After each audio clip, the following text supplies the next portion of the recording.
أعوذ بالله من الشيطان الرجيم بسم الله الرحمن الرحيم إنا أنزلناه قرآنا عربيا لعلكم تعقلون۔ بسم اللہ الرحمن الرحیم۔ السلام علیکم ناظرین، آپ دیکھ رہے ہیں پروگرام قرآن کا سفر اور میں ہوں آپ کا ہوسٹ سید طاولہ شاہ بخاری۔ ناظرین، جیسا کہ ہم نے پہلے بھی اپنے پروگرامز میں قرآن پاک کے مختلف موضوعات سے متعلق آپ کے سامنے آگاہی اور معلوماتی گفتگو جو ہے آپ کے سامنے ہم نے رکھی، اور ہمارا یہ مقصد ہے کہ اپنے ناظرین کو قرآن پاک سے متعلق بہت ہی دلچسپ اور کوئی نہ کوئی معلوماتی چیز بتاتے رہیں تاکہ ہم سب کے لیے وہ صدقہ جاریہ بنے۔ اور آج کے پروگرام میں بھی ہم نے قرآن پاک سے ہی متعلق اس کی جمع اور تدوین کے حوالے سے جو ہم نے اپنے مہمان سے گفتگو کریں گے۔ یقیناً ہر مسلمان کے لیے کہ جس کی ہدایت کے لیے قرآن مجید اللہ تعالیٰ نے اتارا، تو اس کو کیسے کمبائن فارم میں لایا گیا، کیسے اسے جمع کیا گیا۔ اور ہمارے درمیان اسٹوڈیو میں جو موجود ہیں head of department Islamic studies international Islamic university doctor Taj Afsar صاحب۔ السلام علیکم سر۔ بہت شکریہ، وعلیکم السلام ورحمۃ اللہ۔ ماشاء اللہ، میں تو آپ کو خود بھی ایم فل کا اسٹوڈنٹ رہا الحمدللہ سر۔ میں نے آپ سے اتنا عرصہ جو ہے یہ علمی جو ہے وہ علم حاصل کیا الحمدللہ، اور آج جو ہم گفتگو کرنے جا رہے ہیں سر قرآن پاک کے جمع و تدوین کے حوالے سے، تو آپ سر اس کے بارے میں بتائیے گا کہ آغاز کیسا تھا، کہ وحی کے بعد جہاں اللہ تعالیٰ فرما رہے ہیں کہ اقرأ بسم ربک الذی خلق، پہلی وحی، تو وہاں سے اللہ تعالیٰ نے کیسے قرآن پاک کی حفاظت فرمائی اور کیسے اسے جمع کرنے کا سلسلہ شروع ہوا، اس کے اوپر آپ روشنی ڈالیے۔ نحمدہ و نصلی علی رسولہ الکریم، اما بعد فاعوذ باللہ من الشیطان الرجیم، بسم اللہ الرحمن الرحیم۔ سب سے پہلے میں آپ کا شکریہ ادا کرتا ہوں اور آپ کے واسطے سے اے پی پی ٹی وی کا شکریہ ادا کرتا ہوں کہ بہت جس نے شکریہ اس سر۔ علمی گفتگو کرنے کا ہمیں موقع دیا۔ جہاں تک آپ کے سوال کا تعلق ہے تو قرآن حکیم اللہ تعالیٰ کی آخری کتاب ہے، سب سے آخر میں نازل ہونے والی کتاب ہے۔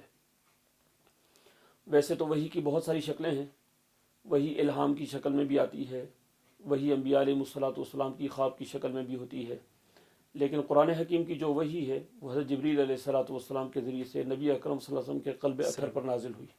ماشاء اور اس سے پہلے نبی اکرم صلی اللہ علیہ وسلم کا شق صدر ہوا اور آپ غار حرا تشریف لے گئے۔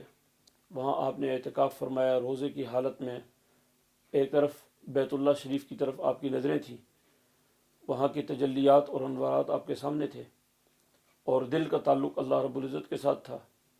تو ایسے حالات میں وحی کا آغاز ہوا۔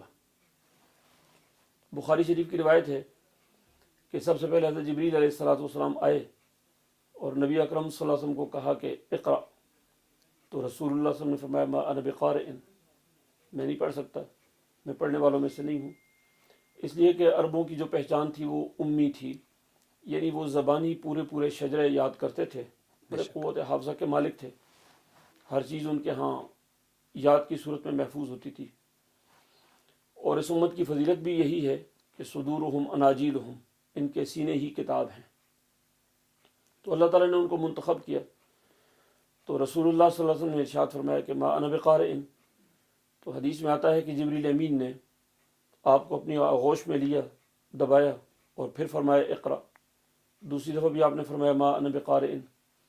تیسری دفعہ جبریل امین نے جب آغوش میں لیا اور دبایا تو نبی اکرم صلی اللہ علیہ وسلم کی زبان اطہر پر قرآن حکیم جاری ہو گیا، اقرأ بسم ربک الذی خلق، اور وہ ابتدائی 5 مشہور آیات نازل ہوئیں۔ اس طریقے سے نزول قرآن کا سلسلہ شروع ہوا۔ ٹھیک، تو اس کے بعد جو ہم دیکھتے ہیں کہ وحی کے بعد کافی عرصہ جو ہے وحی نہیں آئی، تو کافی عرصہ اس میں جو گیپ رہا، تو اس گیپ کی کیا وجہ تھی؟ علماء کرام کیا اس کی حکمت بیان کرتے ہیں؟ فطری بات ہے کہ جب بہت بڑی ذمہ داری اور بہت اعلیٰ درجے کی گفتگو آپ کو بتائی جاتی ہے تو اس کے بعد آپ کو سوچنے کا موقع ملتا ہے۔ قرآن حکیم اللہ کا پیغام ہے، اس پیغام کے اوپر کام کرنے کی حکمت عملی کیا ہونی چاہیے، میکانزم کیا ہونا چاہیے، طریقہ کار کیا ہونا چاہیے، حالات کے سازگاری کی نوعیت کیا ہونی چاہیے۔ تو اس چیز کے لیے ایک فطری چیز ہے کہ رسول اللہ صلی اللہ علیہ وسلم کو سمجھنے کا موقع دیا گیا۔ آپ نے اس وحی کے اوپر غور کیا اور اپنے ذہن کو اس کام کے لیے تیار کیا جو بہت بڑی ذمہ داری آپ کے اوپر ڈالی گئی تھی۔ بے شک۔ تو یقیناً یہ تقاضا تھا اس بات کا کہ کچھ عرصہ وحی موقوف کی جائے۔ ٹھیک. تو جو حفاظت قرآن کے بارے میں وہیں سے یہ جو ہے سلسلہ جو ہے وہ سٹارٹ ہو گیا تھا کہ جب پہلی وحی اللہ کے نبی علیہ الصلوۃ والسلام پر آئی تو اللہ تعالیٰ ساتھ ساتھ حفاظت بھی فرما رہے تھے. کتابی شکل میں تو ہم دیکھتے ہیں کہ وہ سیف نہیں تھا اس ٹائم, تو صرف سینوں میں سیف تھی جو پہلی وحی تھی, جس طرح کہ اقرا بسم ربک الذی خلق, اور دوسری آنے تک کیا مراحل تھے اس کے اوپر تھوڑی سی روشنی ڈالیے گا. اس سے بھی پہلے اگر بات کریں تو قرآن حکیم کا جب نزول شروع ہوا حضرت جبریل امین کے ذریعے سے نبی اکرم صلی اللہ علیہ وسلم کے قلب اطہر پر, تو وہی سے حفاظت کا سلسلہ ساتھ ساتھ شروع ہو گیا. احادیث میں آتا ہے اور قرآن حکیم کی آیات میں بھی اس بات کے اشارے موجود ہیں کہ جب قرآن حکیم کا نزول شروع ہوا تو جنات کی وہ جماعتیں جو آسمانوں پہ جا کے فرشتوں کی گفتگو سنتی تھی اور وہ گفتگو آگے نقل کر کے اپنے جو ان کے لوگ بیٹھے ہوئے تھے کاہن وغیرہ ان کو بتاتے تھے, کچھ جھوٹ سچ ملا کر وہ کام آگے چلاتے تھے, تو ان کا سلسلہ بند کر دیا گیا. قرآن حکیم نے اس سلسلے میں کہا کہ الا من استرق السمع فاتبعه شهاب ثاقب, کہ جس نے چوری کرنے کی کوشش کی اور جس کے کان میں بھی اگر بات ڈلی تو شہاب ثاقب کے ذریعے سے اس کو مار دیا گیا.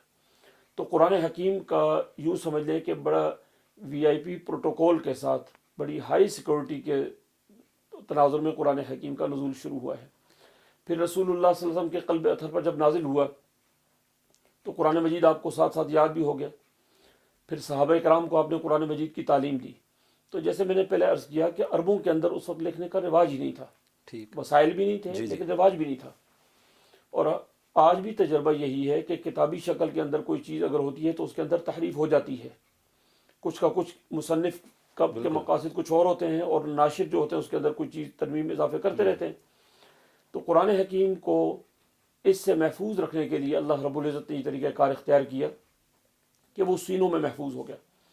اور صحابہ اکرام کے بارے میں آتا ہے کہ وہ رات دن قرآن حکیم کی تلاوت کیا کرتے تھے.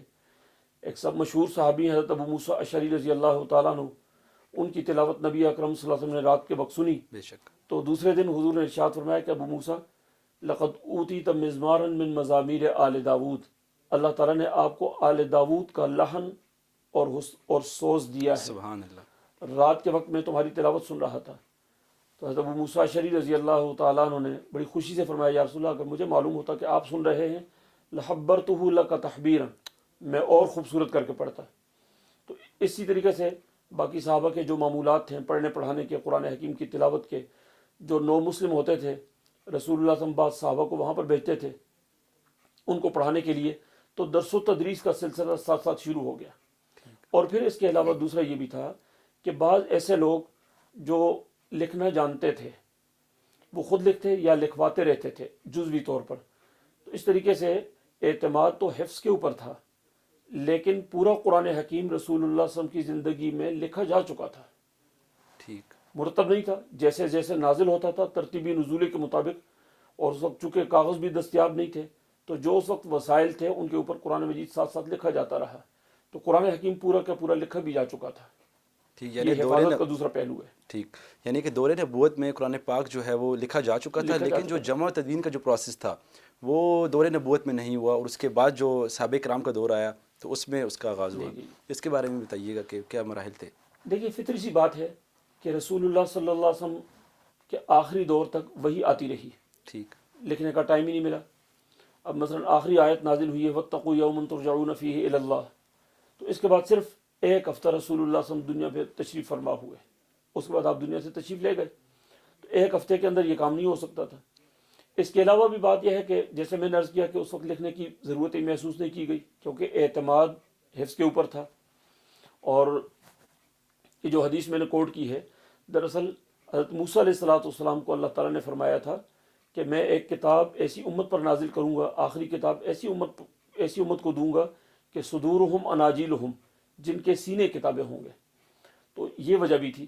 باقی وسائل بھی دستیاب نہیں تھے لیکن وہ ایک ثانوی درجے کی چیز ہے. وسائل کو بنیاد بنا کر ہم یہ نہیں کہہ سکتے کہ قرآن حکیم کے اندر کوئی حفاظت کے حوالے سے کوئی مسئلہ رہا ہے. ٹھیک. تو سب سے پہلے صحابی خلیفۃ المسلمین سیدنا ابو بکر صدیق رضی اللہ عنہ کے دور میں جو ہے یہ اس کا سلسلہ شروع ہوا, اور جو اس کے آخری جو اختتامی مراحل تھے وہ بھی بتائیں کہ صحابی کے دور میں جو ہے وہ اختتام پذیر ہوئے, اور کتابی شکل میں جو ہے قرآن پاک مکمل ہوا, اور پھر مختلف جو مصاحف تھے وہ باقی جو ہے کنٹریز میں بھجوائے گئے. تو اس کے بارے میں بھی بتائیں تھوڑا سا. 3 جو خلفائے ثلاثہ ہیں حضرت ابو بکر صدیق رضی اللہ تعالیٰ عنہ, حضرت عمر رضی اللہ تعالیٰ عنہ اور حضرت عثمان رضی اللہ تعالیٰ عنہ، ان تینوں کے ادوار کے تقاضے مختلف تھے، تو قرآن حکیم کی جو خدمت کی گئی وہ بھی مختلف نوعیت کی تھی۔ سب سے پہلا سوال یہ تھا کہ قرآن حکیم کو ایک کتابی شکل میں کمپائل کیا جائے، تو یہ کام حضرت ابوبکر صدیق رضی اللہ تعالیٰ عنہ کے دور میں ہوا۔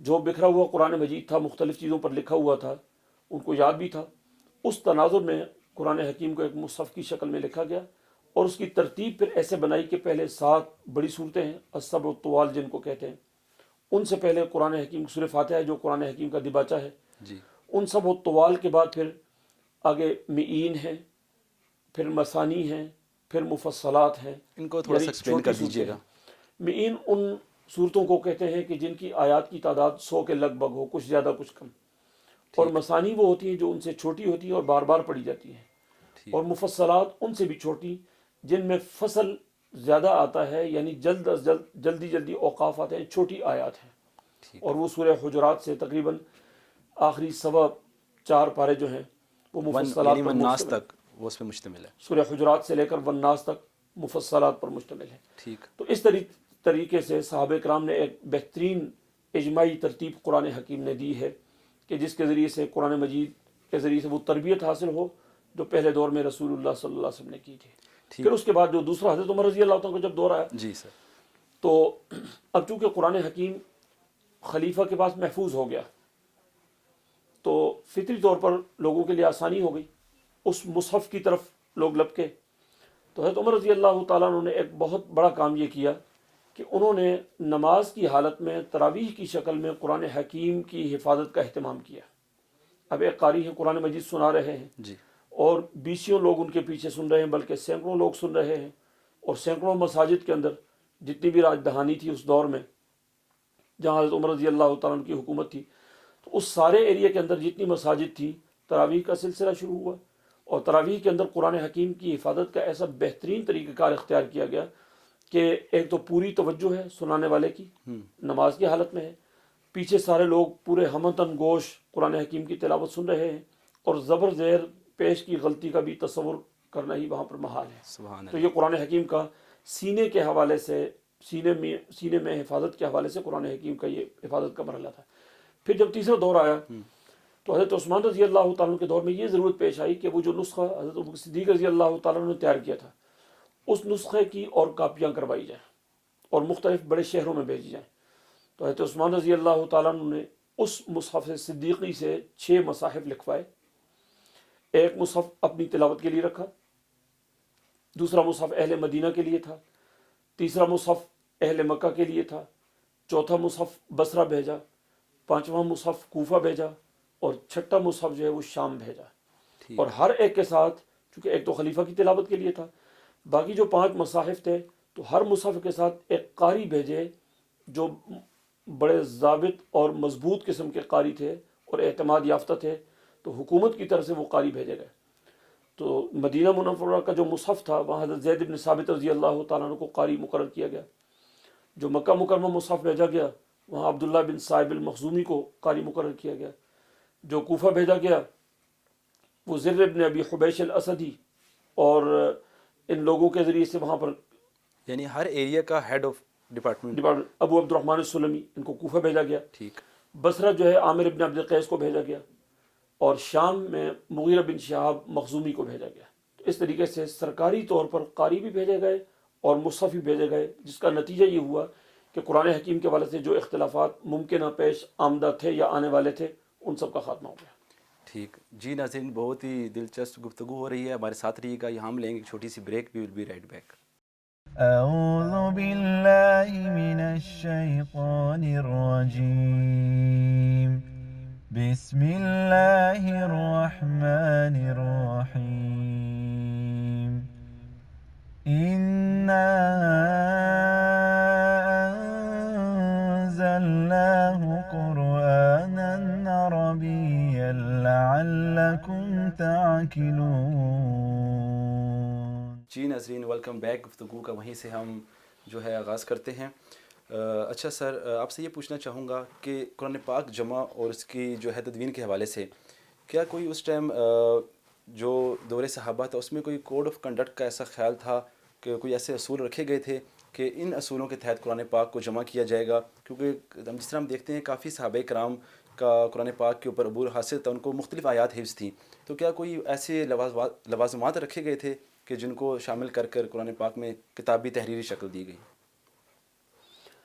بہت مضبوط قسم کا سسٹم اس کے لیے بنایا گیا تھا، اور اس کے لیے مختلف کمیٹیاں بنائی گئی تھیں۔ ایک کمیٹی وہ تھی جو آیات کو وصول کرتی تھی اور ان کو کمپائل کرتی جاتی تھی۔ ایک کمیٹی سیکورٹی کمیٹی تھی جو مسجد کے دروازے پر تھی، اور جو بھی آتا اس کے لیے شرط یہ تھی کہ اس کے پاس آیت لکھی ہوئی ہو اور 2 گواہ اس کے ساتھ ہوں جو یہ بتائیں کہ یہ رسول اللہ صلی اللہ علیہ وسلم کے سامنے لکھی گئی ہے۔ اس کے بغیر ایکسیپٹ نہیں کرتے تھے، اور اس سارے عمل کی نگرانی حضرت عمر رضی اللہ تعالیٰ عنہ خود کر رہے تھے، اور وہ چیف ایڈوائزر تھے خلیفہ وقت کے۔ اور یوں سمجھ لیں کہ جیسے خلیفہ وقت کے آرڈیننس کے ذریعے سے یہ کام سارا ہوا ہے، حکومتی سرپرستی میں اور حکومتی ماحول میں ہوا ہے۔ اچھا، خود حضرت ابوبکر صدیق رضی اللہ تعالیٰ عنہ ہم وقت حضرت عمر کے ساتھ ان ٹچ رہے اور ساری معلومات لیتے رہے۔ تو اس طریقے سے بڑی مضبوط سلسلے کے ساتھ قرآن حکیم جو ہے وہ محفوظ ہوا ہے۔ ماشاءاللہ۔ تو باقی صحابہ کرام کو جس طرح بتایا گیا کہ ہم جو ہے قرآن پاک کی جو آیت جو ہے آپ سے لے کر قرآن پاک میں تحریر کریں گے، تو اس کے اوپر جس طرح کہا جاتا ہے علماء کی طرف سے کہ 2 گواہوں کے، جس طرح بھی آپ نے ذکر کیا کہ 2 گواہ ہونا ضروری ہے، تو ہر آیت کے لیے الحمدللہ سے لے کے والناس تک تمام اس کے لیے 2 جو ہے شہادتیں جو ہیں وہ موجود تھیں؟ پورے قرآن حکیم کے لیے موجود تھی، سوائے ایک آیت کے جو حضرت ابو خزیمہ انصاری رضی اللہ تعالیٰ عنہ کے پاس تھی۔ اچھا، اور نبی اکرم صلی اللہ علیہ وسلم نے ایک موقع پر ان کی گواہی کو 2 گواہوں کے برابر قرار دیا تھا۔ پہلی بات تو یہ ہے۔ دوسری بات یہ ہے کہ وہ صرف ان کے پاس نہیں تھی، جب اس کو صحابہ کرام نے اور خاص کر کمیٹی کے جو سربراہان تھے انہوں نے اپنے حافظے کے ساتھ میچ کیا، تو پتہ چلا کہ یہ آیت قرآن حکیم میں ہے، تب جا کر انہوں نے اس کو قبول کیا، یعنی وہ بھی بغیر گواہی کے قبول نہیں کی۔ ٹھیک، سورہ توبہ کی آخری آیت۔ سورہ توبہ کی آخری آیت ہے۔ ٹھیک، اچھا سر، اب یہ آپ سے پوچھنا چاہوں گا کہ قرآن پاک ماشاءاللہ اتنا بڑا معجزہ ہے، جیسے کہ اللہ تعالیٰ نے اس کی حفاظت بھی فرمائی، اور بے شک قیامت تک کے لیے جو ہے اس کی اللہ تعالیٰ جیسا فرماتے ہیں انا نحن نزلنا الذکر وانا لہ لحافظون، تو اللہ تعالیٰ حفاظت فرمانے والے ہیں۔ قرآن پاک سے وابستگی، دین سے وابستگی ہم کس طرح جو ہے وہ پیدا کی جا سکتی ہے؟ کیسے جو ہماری یوتھ نسل جو قرآن پاک کی طرف آ رہی ہے اس کو کیسے رغبت دلائی جا سکتی ہے؟ آپ کے سوال کے 2 پہلو ہیں۔ ایک پہلو تو یہ ہے کہ قرآن حکیم ایک معجزہ ہے۔ قرآن حکیم اپنی نظم میں، اپنے اسلوب کلام میں، اپنے تشریعی اعتبار سے ایک معجزہ ہے۔ اس کے ساتھ ساتھ قرآن حکیم کا ایک سب سے بڑا معجزہ یہ ہے کہ قرآن وہ واحد کتاب ہے کہ جس نے اس کے مشن کے اوپر عمل کرنے والی ایک پوری ٹیم تیار کی ہے صحابہ کرام کی۔ یہ وہ معجزہ ہے جو قرآن حکیم کے ساتھ خاص ہے، جس کو قرآن نے کہا نا ہدی للمتقین۔ بے شک، یہ وہ اعجاز ہے جو اور کسی کتاب میں نہیں ہے۔ یہ تو ہوا قرآن حکیم کے اعجاز کا پہلو، اور ہر پہلو پر ہر دور کے علماء نے اس پر تحقیقات کی ہیں، اس پر گفتگو کی ہے۔ اس کا جو تشریعی پہلو ہے، انسانی فطرت و انسانی مزاج کے مطابق گفتگو کرنا، اور پھر عربوں کا جو طریقہ تکلم تھا اس کو اختیار کر کے گفتگو کو آسان بنانا۔ حالانکہ کلام اللہ اللہ کا ایک نور ہے جس تک انسان کی اپروچ نہیں ہو سکتی، لیکن اس کو ایسے سادہ پیرائے میں بیان کیا کہ انسان اس کو سمجھ پا سکے۔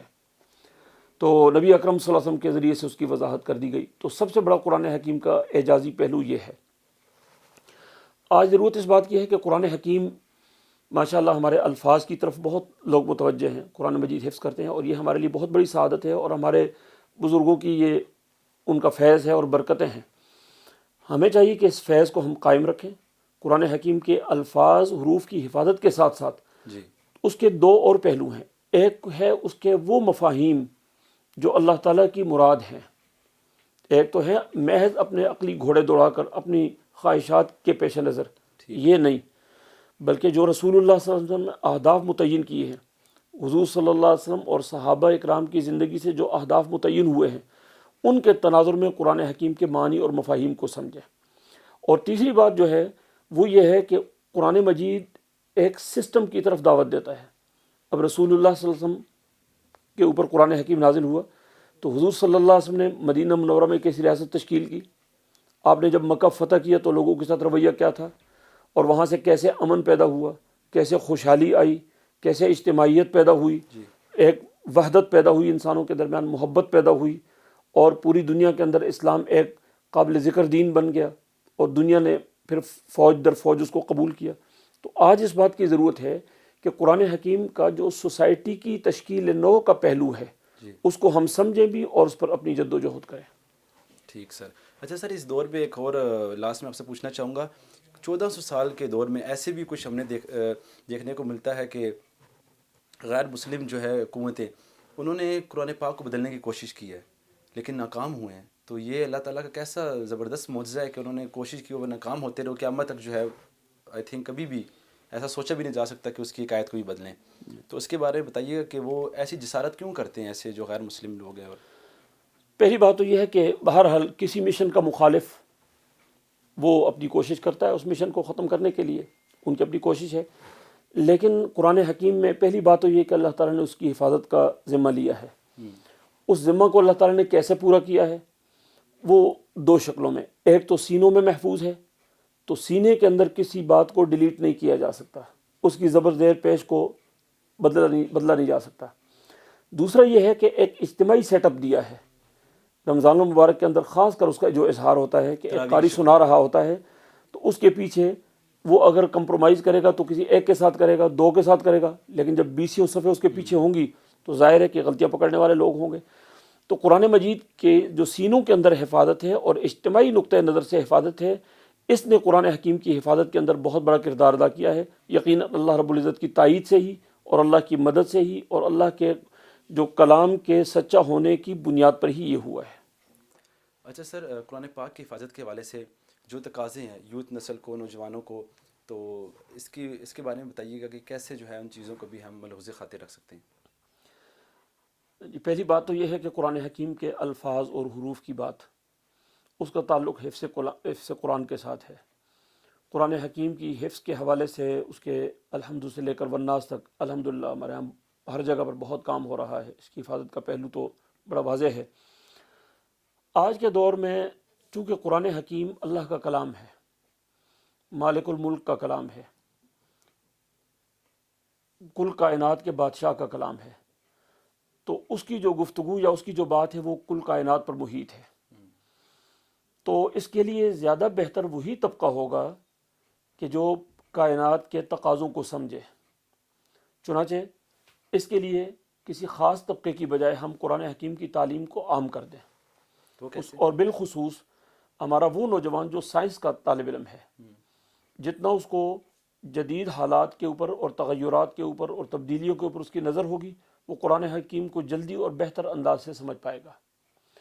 اصل ہوتا یہ ہے کہ جب بھی کسی کتاب کو مخصوص طبقے تک بند کر دیا جائے تو ظاہر ہے وہ طبقہ ایک حد تک درست چلاتا ہے، اور اس کے بعد پھر کوئی گارنٹی نہیں رہتی کہ اس کے اندر اس طبقے کے خیالات شامل نہ ہوں۔ پہلی کتابوں کے اندر یہی ہوا ہے۔ چنانچہ آج ضرورت اس بات کی ہے کہ قرآن حکیم چونکہ ہدی للناس ہے، کل انسانیت کی کتاب ہے، تو جب کل انسانیت کی کتاب ہے تو پھر انسانیت کے پیغام کے طور پر اس کو سمجھا جائے کہ آپ نے کسی ماننے والے سے گفتگو کرنی ہے تو کیسے کرنی ہے، قرآن اس کے بارے میں کیا رویہ بتاتا ہے۔ کوئی اس کو نہیں مانتا، اس کے ساتھ گفتگو کرنی ہے تو وہ کیسے گفتگو کرنی ہے۔ اب قرآن حکیم کے اس وقت کے جو مخاطبین تھے وہ مختلف ذہنوں کے لوگ تھے۔ مکہ والے ہیں جو آخرت کو نہیں مانتے اور ان کے شرک کے نظریات ہیں، قرآن حکیم نے ان کو جو مخاطب کیا ہے وہ کیا انداز تھا، اور ایسا مسکت جواب ان کو دیا ہے کہ وہ ماننے پر مجبور ہو گئے۔ اسی طریقے سے اہل کتاب تھے، ان کے ہاں آخرت پر ایمان تھا، اللہ کا تصور بھی ان کے ہاں موجود تھا، لیکن اس کے اندر جو سوشل خرابیاں تھیں، رویوں کے حوالے سے جو خرابیاں تھیں، تو قرآن حکیم نے ان رویوں کو بھی ایڈریس کیا، ان رویوں کو بھی درست کیا، ان رویوں کے درست کرنے کی بات کی، جس کا نتیجہ یہ ہوا کہ قرآن حکیم جہاں جہاں گیا تو وہاں کے لوگوں نے اس کو اپنے سینے سے لگایا۔ تو آج ہمیں بھی یہ کام کرنا چاہیے کہ قرآن حکیم کو انسانیت کے پیغام کے طور پر لے کر دنیا کے سامنے جانا چاہیے۔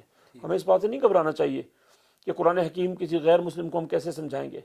قرآن حکیم تو لاجک کی بنیاد پر اور فطرت انسانی کی بنیاد پر بات کرتا ہے۔ قرآن حکیم کو منوانا بہت آسان ہے، بشرطے کہ حقیقت پسندی کے نقطۂ نظر سے اس پر گفتگو کی جائے۔ بالکل ٹھیک۔ جی ناظرین، آپ نے دیکھا کیسے قرآن پاک کے اللہ تعالیٰ نے حفاظت فرمائی، اور جتنی بھی قوتیں کوئی بھی قیامت تک اس کو بدلنے کی کوشش کرے گا یقیناً اس پہ ناکام ہوگا، کیونکہ اللہ تعالیٰ کا خود جو ہے اس کے اوپر انتہائی اللہ تعالیٰ کی خود حفاظت ہے، اور بہت زبردست اللہ تعالیٰ کا ایک نظام ہے۔ وہ جیسے کہا جاتا ہے کہ شمع عشق کو بجھا سکتا ہے کون، جس کا حامی ہو خدا اسے مٹا سکتا ہے کون۔